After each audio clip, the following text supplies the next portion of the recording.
Tired of dropping your phone or struggling to prop it up?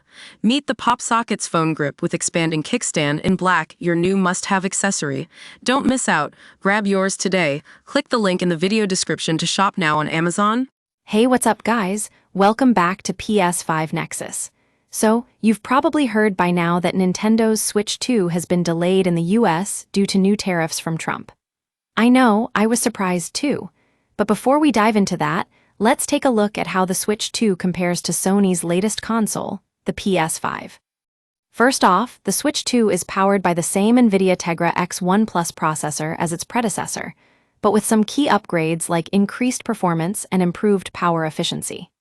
The PS5, on the other hand, comes packing a custom AMD Zen 2 CPU with up to 36 compute units at 3.2 GHz. That's a pretty significant difference, especially when it comes to gaming performance. Now, I know what you're thinking. What about storage? Well, the Switch 2 has some serious competition in this department too. It boasts an internal SSD that can store up to 64 GB of games and data, while the PS5 has a more standard hard drive setup with a separate SSD slot for faster loading times. But wait, it gets even better.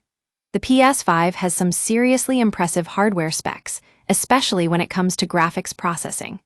With its custom Radeon Navi GPU and support for ray tracing and 8K resolution, this console is built for gamers who want the best possible visuals.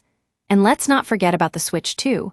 While it may not have the same level of raw power as the PS5, it still packs a punch when it comes to performance. Now, I know some of you might be thinking, but what about price? Well, that's where things get really interesting.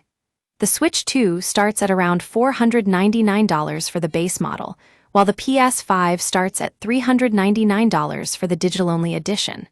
So, it looks like Sony is definitely giving Nintendo a run for its money in this department. So, which console is right for you? That's up to you to decide, but one thing's for sure, both the Switch 2 and PS5 are going to be major players in the gaming market this year. And hey, at PS5 Nexus, we're all about keeping it real, so stay tuned for more updates on these two consoles. Anyway, back to the story at hand, Nintendo's delay of the Switch 2 due to new tariffs from Trump. It's clear that Nintendo is taking a proactive approach to managing its supply chain and mitigating any potential disruptions to its business. And hey, at PS5 Nexus, we're all about staying on top of the latest gaming news and trends.